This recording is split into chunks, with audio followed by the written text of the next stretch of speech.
Okey, mari kita terus selami penerangan topik kita kali ini. Kita nak tengok betul-betul macam mana corak ekonomi negara kita boleh berubah 100% disebabkan oleh pentadbiran barat.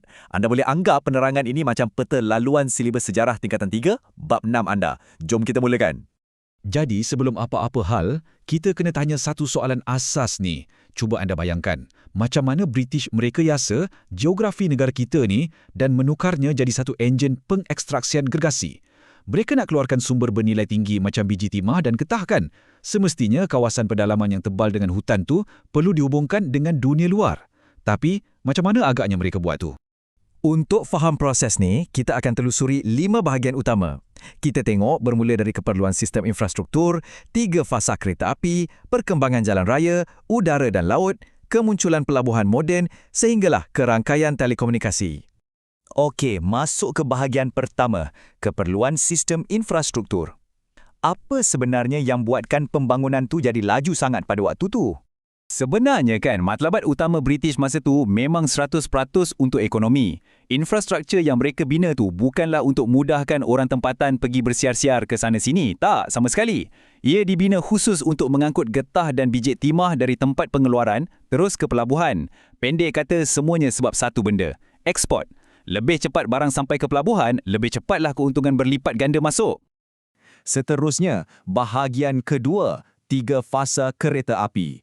Jom kita perhatikan urat nadi ekonomi ni dan macam mana ia berevolusi.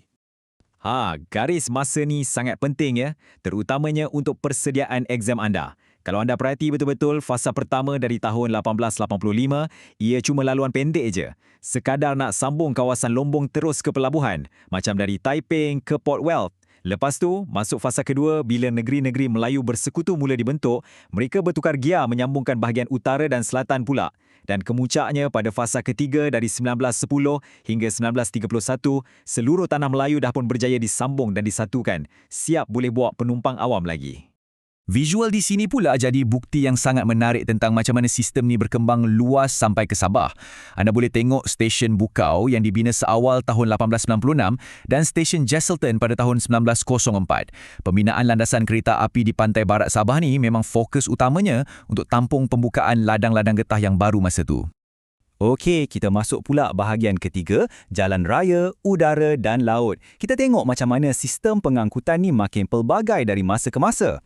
Bila industri perlombongan biji timah dan perladangan getah dah makin membesar, jalan raya pun secara automatik jadi satu keperluan yang sangat kritikal.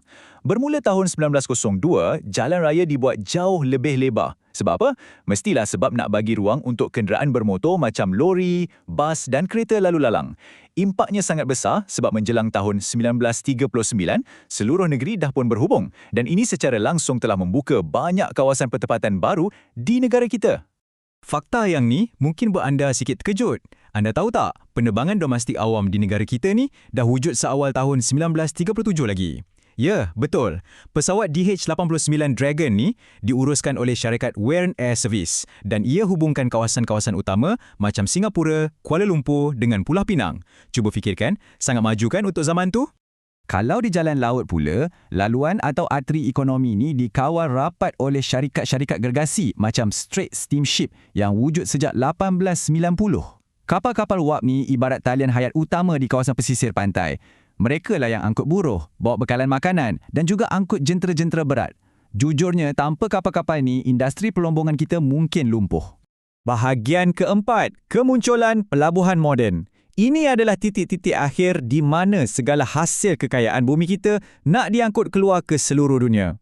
Okey, jadual ni anda kena lock betul-betul dalam kepala untuk exam. Ingat senarai pelabuhan moden ni mengikut wilayah masing-masing.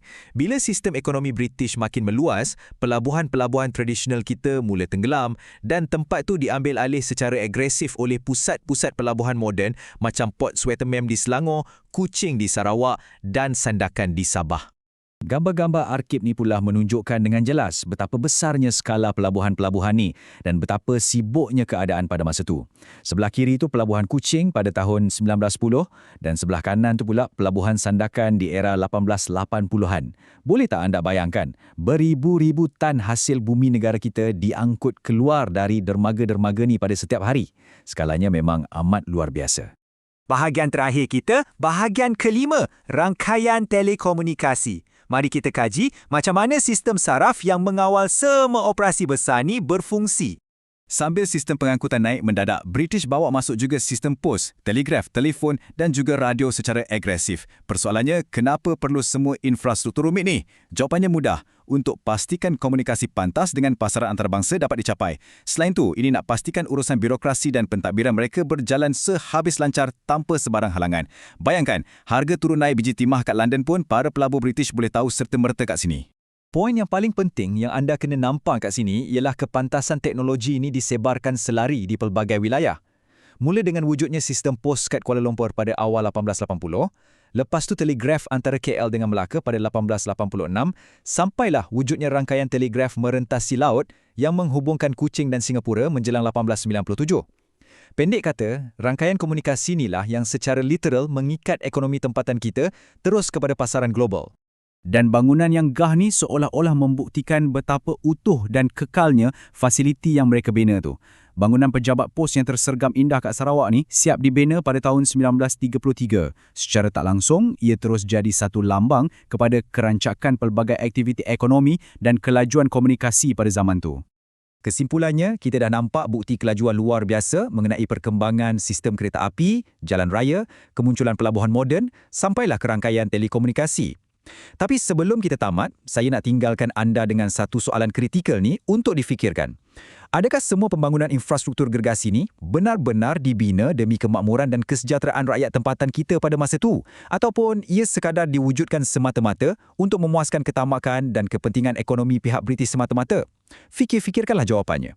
Teruskan rentak belajar anda, teruskan sikap ingin tahu dan kita jumpa lagi dalam penerangan seterusnya.